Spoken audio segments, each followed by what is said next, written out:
guests today on Meet the Press are the three leading candidates for mayor of New York City.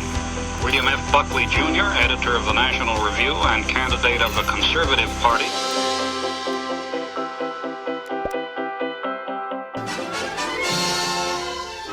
Firing Line with William F. Buckley Jr. Senator Goldwater is both a Republican and a conservative, terms which he has not found to be mutually exclusive. The topic tonight is the hippies, an understanding of whom we must, I guess, acquire or die painfully. His technique is one of unalloyed narcissism, not to say a devotion to his own shortcomings. This program is designed as a forum for the exchange of opinions. I would like to think that I would suppress any opinions of my own that differed from Mother Teresa's. And I propose, therefore, to be inordinately, gratefully quiet as we listen to her. Professor Milton Friedman is considered by some people the leading economist in the entire world.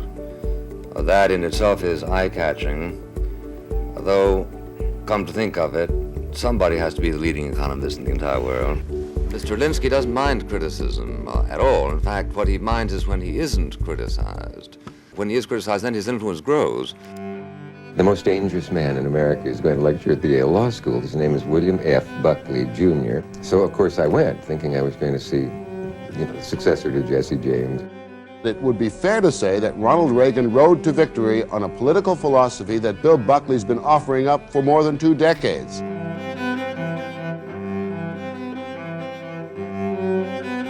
Without Bill Buckley, no National Review. Without no National Review, no Goldwater nomination. Without the Goldwater nomination, no conservative takeover of the Republican Party. Without that, no Reagan. Without Reagan, no victory in the Cold War. Therefore, Bill Buckley won the Cold War. You didn't just part the Red Sea. You rolled it back, dried it up, and left exposed for all the world to see the naked desert that is statism. And you did it without an environmental impact statement. I want to thank you for leaving us a magazine and a group of thinkers that will help make the advance of liberty over the last 50 years look like a dress rehearsal for the next 50 years.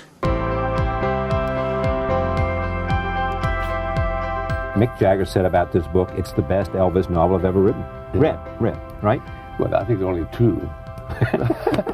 But he was doing me a personal favor. Well, there you go.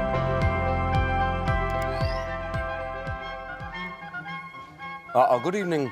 I'm William F. Buckley. Welcome to Firing Line.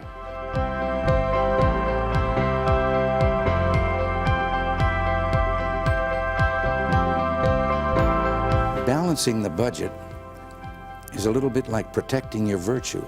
You just have to learn to say no. This is my chief worry as a conservative, that we have put so much power in the office of the presidency that someday the wrong man could come along. And I wouldn't be so concerned about whether he could use these powers to perpetuate himself in office, but how he would use these powers to destroy people that disagreed with him, to pile up voters where voters don't usually pile up. I would like to dissolve the $10 billion National Department of Education created by President Carter and turn schools back to the local school districts where we built the greatest public school system the world has ever seen. I think I can make a case that the decline in the quality of public education began when federal aid became federal interference.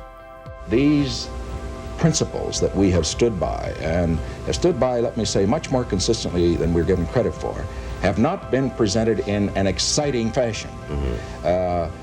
We have to recognize that politics is a great drama. Consensus has reared its head. You must have a consensus.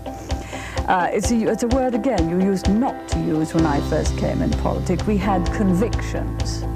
And we tried to persuade people that our convictions were the right ones. And it's no good having convictions unless you have the will to translate those convictions into action.